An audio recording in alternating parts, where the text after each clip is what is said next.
हर BEd 4 years वाले आप लोगों के लिए कुछ क्वेश्चंस है, यानी कि टेस्ट है। आप लोगों के जितने भी दिन एग्जाम में बचे हैं उस एग्जाम को आप लोग प्रिपरेशन कर लीजिए। बहुत ही कम बचे हैं 4 इयर्स वाले, इसलिए मैं आपको जल्दी जल्दी कोशिश करूंगी कि मैं 10 दिन के अंदर आपका सिलेबस खत्म करवा दूं। तो चलिए आज मैं आपको जीके से क्वेश्चन देती हूँ। जीके से, साइंस से, मैं हर चीज़ से क्वेश्चन दे दूंगी।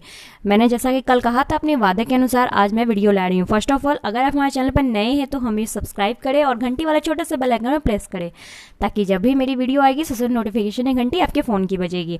और दूसरी, अगर पुराने लोग हैं तो उनके लिए छोटा सा काम है। वो काम क्या है? तो आपको हमारे चैनल को लाइक करना है। तो चलिए स्टार्ट करते हैं। आपके कितने क्वेश्चन में कितने आंसर आपके सही होते हैं आप मुझे कमेंट बॉक्स में लिखोगे। ओके, अगर आप मेरे कहे अनुसार कर लेते हो और हाँ आज से ही आप एक एक मॉक पेपर सॉल्व करोगे। उपकार का मॉडल मॉक पेपर आता है आपको, और दूसरा शायद अरिहंत का भी आता है, स्पार्क्स का भी आता है। आप इन सब मॉक पेपर को सॉल्व करोगे और देन अपना मार्क्स आप कंपेयर करोगे कि आप कहाँ पे हैं। अगर आपके मार्क्स अच्छे आ रहे हैं, 80-90 के एवव आ रहे हैं, तो आप वेल एंड गुड है। अगर नहीं आ रहे हैं तो आपको मेहनत करने की ज़रूरत है। तो चलिए हम स्टार्ट करते हैं। कुछ कुछ छोटे छोटे क्वेश्चंस।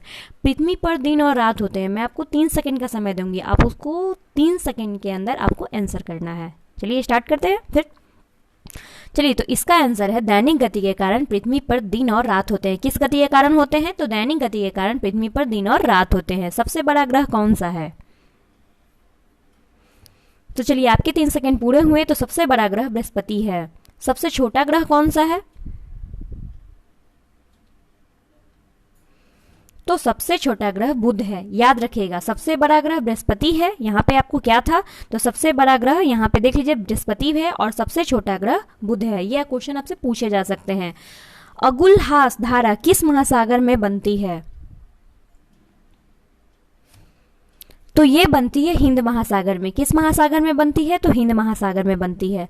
पृथ्वी के भीतर वाला भाग किस क्रोड का बना होता है? तो पृथ्वी के भीतर वाला भाग लोहा और निकेल का बना होता है। किसका बना होता है? तो लोहा और निकेल का बना होता है। मैगजीन के उत्पादन में भारत का दूसरा स्थान कौन सा है? तो प्रथम, भारत दूसरा स्थान है, तो प्रथम देश कौन सा है मैगजीन के उत्पादन में?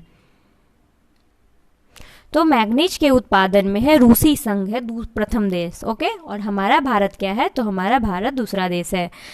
कौन सा देश कोयले में सबसे बड़ा उत्पादक है?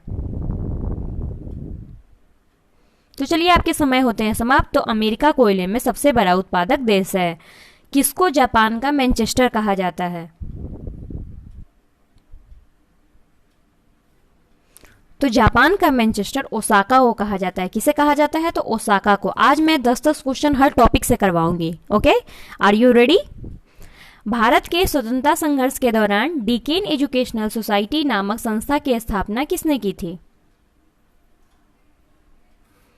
तो किसने की थी? तो बाल गंगाधर तिलक ने की थी। और फ्रेंड्स, मैं आपको एक बात और बता दूं, अगर आप टीचिंग एप्टीट्यूड का देखना चाहते हो, टीचिंग एप्टीट्यूड सेम रहता है दोस्तों, तो आप प्रीवियस वीडियो जाकर टीचिंग एप्टीट्यूड का देख सकते हो। मैं एक दिन उसका भी टेस्ट लूंगी, यानी कि मैं कल ही उसका क्लास करवाऊंगी, तो आप पढ़ कर रखना ताकि आपको बेनिफिट मिले। 1857 के गदर के समय भारत का गवर्नर जनरल कौन था?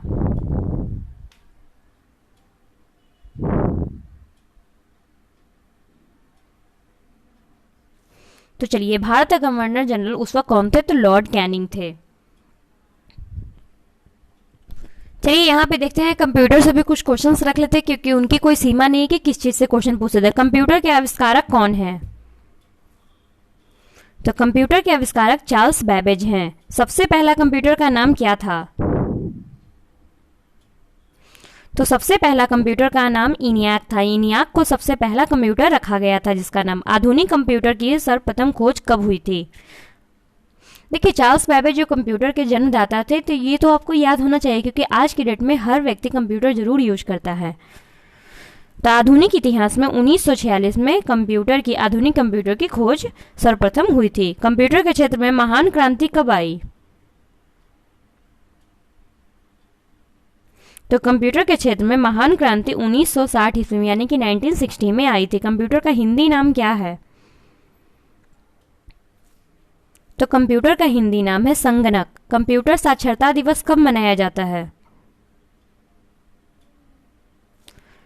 तो ये मनाया जाता है 2 दिसंबर को, यानी कि 2 दिसंबर को कंप्यूटर का साक्षरता दिवस है। सीपीयू क्या का पूर्ण रूप क्या है, ये तो आपको याद होना चाहिए 100%। जिनकी अगर गलती हुई तो मैं फ़ोन में घुस के पिटाई करूँगी। तो चलिए, इसका आंसर है सेंट्रल प्रोसेसिंग यूनिट।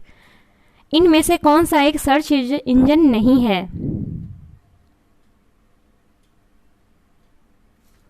तो कौन नहीं है? तो वोल्फ्राम अल्फा नहीं है। निम्न में से कौन सा इनपुट इकाई है? इनपुट क्या होता है, आउटपुट क्या होता है, क्या आप मुझे बता सकते हो? What is the difference between the input and output? तो कमेंट में प्लीज।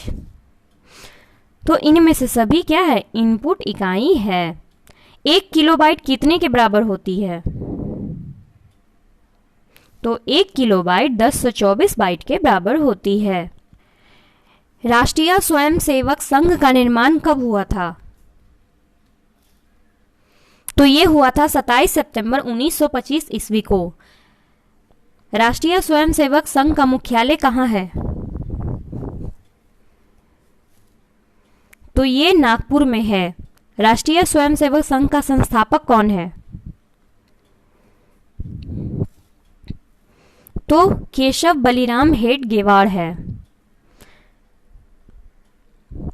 भारतीय जनता पार्टी की स्थापना कब हुआ था? तो 6 अप्रैल 1980 ईस्वी को हुआ था। भारतीय जनसंघ की स्थापना कब हुई थी? तो भारतीय जनसंघ की स्थापना 21 अक्टूबर 1951 ईस्वी को हुआ था। भारतीय जनता पार्टी का मुख्यालय कहाँ है?